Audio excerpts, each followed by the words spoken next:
Are you looking for a confidence booster tip? I've got one for you. It has to do with exercise and activity, which you might think is a no brainer, but this one is probably not exactly what you think. Let's get into it. It's time to get recharged, people. Hi, thanks for dropping by our channel, where we try to recharge and empower parents and educators so we can get the best out of the kids we work with. If you're new, please consider subscribing so you can hear all about the things we're doing in 2023 and the new content that we're pushing out. And it helps our channel grow so we can impact more and again, impact more kids in a positive way. Also, since in 2023, we're going to be putting out a lot of content revolving around confidence building for kids. If you've got some cool ideas, some tips, some tricks that you think might work, put them in the comments down below so we can all share those with each other. So today's booster tip really goes along with the idea of exercise and activity helping to boost a kid's confidence, which is a no-brainer, right? You're probably like, really? Bald dude? That's the best you got? But it's probably a little bit more than you realize, more powerful than you realize, because it has to do with a healthy body, a healthy mind. And when you've got a healthy mind and your child's in a good headspace, they are much more likely to be productive and feel better about themselves and get more out of taking risks and being confident. So one thing we know about exercise and activity is sometimes it brings kids together in groups, teams, for example, or activities or extracurricular activities that kids might be involved with. You get them involved in things where there's a group and real camaraderie. It helps everybody. It starts to help them build a little bit more confidence. But when we're talking about a team, there's a little bit more than just hanging out. There's the social pieces that go along with it. And when your child's more social, they are much more likely to start to feel comfortable. And when they feel comfortable, they're going to be more willing to try to take some risks. And by risks, I mean things they might not do normally because they feel, well, uncomfortable. So the idea of getting them involved with an activity or an exercise or sport in general that involves physical movement can be really powerful because it brings them to a group and the group can help to build them up.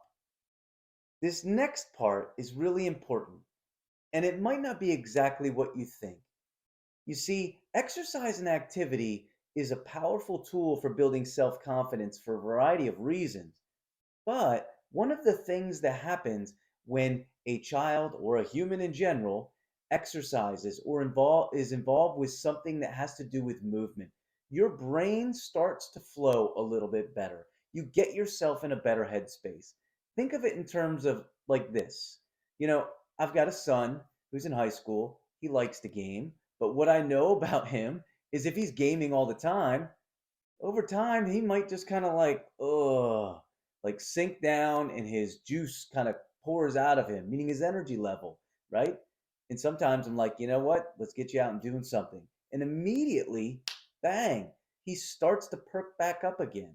That's the power of movement and exercise. That's why a lot of times with the educators I'll work with, I say, let's get these kids moving, whether they're 5 years old or 15 years old, get them moving in the class. You know what happens when you do that? You start to build more social aspects. So I say that because a lot of times when kids are exercising or involved with activities that involve movement, it sparks the social parts of their brain.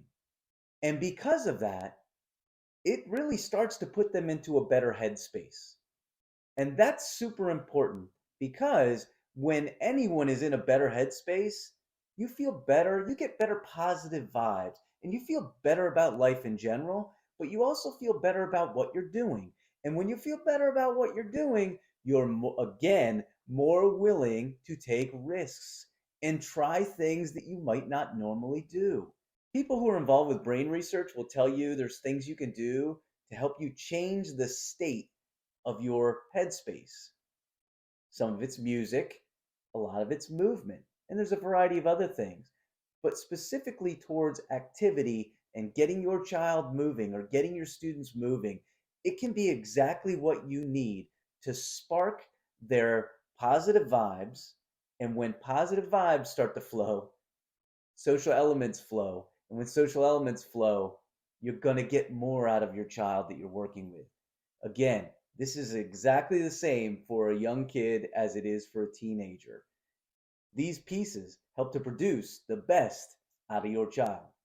So remember, in 2023, we're going to really try to give you more content and tips about boosting up the children you're working with, whether it's your kids or if it's students you're working with, because we've got a confidence crisis and we've got to help our kids and try to help them be the best that they can be. So if you're interested in finding out more about content that's coming up, and we got a lot cooking in 23, please consider subscribing. Thanks so much for your time today. Have a great one.